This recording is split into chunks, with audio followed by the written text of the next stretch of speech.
qui est à la fois une chanteuse qui a une longévité extraordinaire, bien évidemment, et qui est aussi une chanteuse à la fois pour hier et pour aujourd'hui. C'est ça que je voulais dire. C'est que Sylvie Vartan, c'était des rengaines qui nous ont chanté, charmé, mais ils ont fait danser, en plus, mais danser. Et alors en plus, c'est qu'aujourd'hui, donc elle sort un disque. Enfin, elle a sorti il y a quelque temps un CD, et ce spectacle qui veut rendre hommage, comme vous l'avez dit, aux années 60. Et ce qui est formidable, souvenez-vous, dans les années 60, on opposait par exemple Sylvie Vartan et Leonard Cohen ou Bob Dylan, et elles chantent leurs chansons maintenant. Sur scène. Elle chante Ruby Tuesday, elle chante les chansons des Beatles, les chansons des Rolling Stones. Donc c'est un moment, c'est un moment de nostalgie extraordinaire, et c'est un moment de bonheur aussi total, parce que on a l'impression que quelle est la chanteuse qui a duré comme elle a duré, qui Françoise Hardy. Oui, mais dans un autre style. Non, mais dans un autre style, mais j'aime beaucoup Françoise Hardy, j'ai beaucoup de respect pour elle. Mais Sylvie, en plus, elle chante et elle danse sur scène, elle est encore tout le temps là. Puis elle remplit un costume d'or. Ah oui, un costume, trois costumes. Ah oui. Alors, ce qui est beau, c'est que là, c'est un spectacle un peu nouveau style, new style. Voilà. New style. Et c'est hype en plus, parce que c'est très... mon garçon. Non, mais je veux dire, c'est moderne, Sylvie Vartan. C'est pas seulement. J'aurais pas voulu qu'on enfermât Sylvie dans la nostalgie un peu désuète des années 60. Ouais. La dernière fois qu'elle a chanté seule sur scène, c'était en 1973. Enfin, je dis seule avec Johnny Hallyday, la tournée J'ai un problème. Là, après ça, elle a tout le temps eu des danseurs, elle a tout le temps eu des gens autour d'elle, depuis 73. Et là, pour la première fois, depuis 73, elle est... J'en bégaye, j'en bave d'émotion. Mais je comprends d'émotion. Calmez-vous. Elle est seule. Voilà. Non, mais elle est seule sur une sans danseur et sans... Et c'est un spectacle, je veux dire, d'un bonheur total. Alors, évidemment, Télématin était là pour sa première, et on était en plus dans la loge avec elle. On ne l'a pas lâché, et on est dans sa loge avec, il y avait son ex-mari qui était là, son mari d'aujourd'hui, Tony Scotti, bien évidemment, et il y avait son fils qui était là, évidemment. Les téléspectateurs de Télématin étaient avec nous dans la loge de Sylvie C'est une Vartan. avant-première mondiale. Extraordinaire, voilà. Alors, quand j'entends ce dame, doubidou dame dame... J'aime chanter, oui, j'en ai besoin surtout. J'ai toujours le trac et de plus en plus. À mes tout débuts, j'étais assez inconsciente au fond, donc le trac était moindre.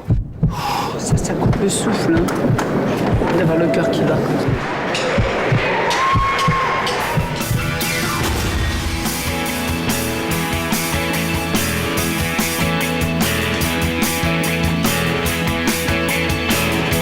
Et je me sens bien au Palais des Congrès, c'est vrai.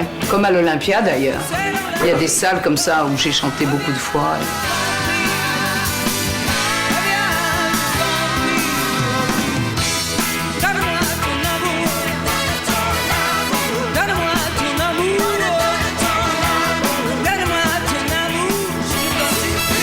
Elle est chez elle ici, je trouve. Donc il y a vraiment une énergie, quelque chose qui lui appartient ici, une âme très spéciale qui est bien à elle. Et le vent trop fort qui bat au visage et ce vent qui va encore pleurer.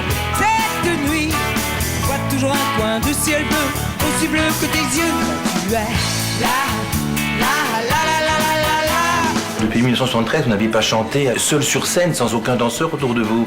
C'est vrai, je m'étais entichée de faire des spectacles très chorégraphiés parce que ça me plaisait. Et puis là, j'ai décidé de changer un petit peu, de revenir aux sources. Toute chorégraphie est un peu contraignante, alors que là, je peux aller où je veux, comme je veux, au gré de mes envies, de ce que je ressens. Maintenant, vous êtes une véritable légende vivante, maintenant. Quand je lis les journaux, quand je vois la foule, quand je vois les gens qui sont là, c'est formidable, honnêtement. Ça me fait vraiment chaud au cœur, c'est vrai. Ça me montre à quel point il y a une très belle histoire d'amour et que le lien que l'on a tissé au fil des années, sans s'en rendre compte d'ailleurs, est solide.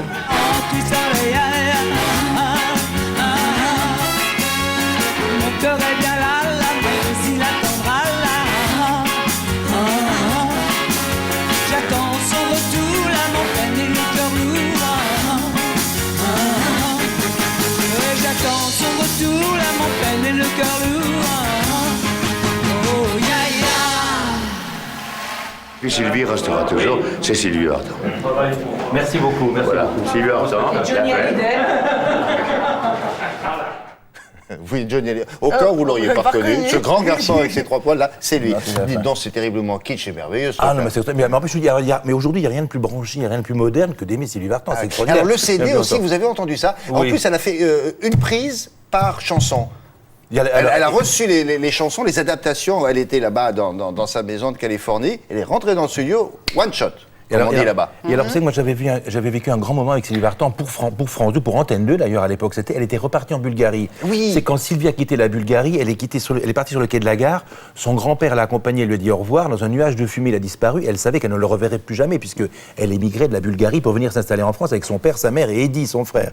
Elle n'a plus jamais revu son grand-père, donc, et elle est revenue. Je veux dire, 45 ans après, je crois, elle est revenue dans les endroits, dans les lieux. Et moi, elle m'avait emmené avec elle, parce que je l'aime beaucoup, je la connais depuis longtemps. Et c'était extraordinaire de retrouver sa maison, les vieilles amies de sa mère. Les gens la connaissent là-bas. Une idole absolue. Et ce que je trouve formidable, c'est qu'elle a fondé une association pour aider la Bulgarie. Ouais. Elle a beaucoup œuvré quand personne ne s'y intéressait pour les fameuses infirmières bulgares. Elle a adopté une petite Darina qui est bulgare. Et je trouve que Sylvie Vartan est une fille c'est une vie de droiture. Elle a fait des choses tout à fait bien tout au long de sa vie. Alors, ce qui est intéressant, c'est qu'elle l'avait raconté, mais vous ne le saviez peut-être pas, mais elle et sa famille ont inauguré les premières HLM des années 60. Ah oui, il faut raconter ça, c'est formidable. C'est-à-dire la famille a découvert parce qu'ils habitaient dans des endroits assez insalubres. Et puis un jour, il y avait la salle de bain, la cuisine. Alors c'était formidable. Et elle raconte ça très bien quand elle et son frère Eddie ont découvert ça. Mais ça, c'est une autre histoire. En tout cas, merci, bravo. Une légende pour votre costume de scène. Ah oui, Sylvie Vartan collectionne. Ah, oui, Laura, je vous écoute. Pardon. Non, parce que c'est un petit message personnel. Comme je sais qu'elle collectionne les poupées autrichiennes. Oui.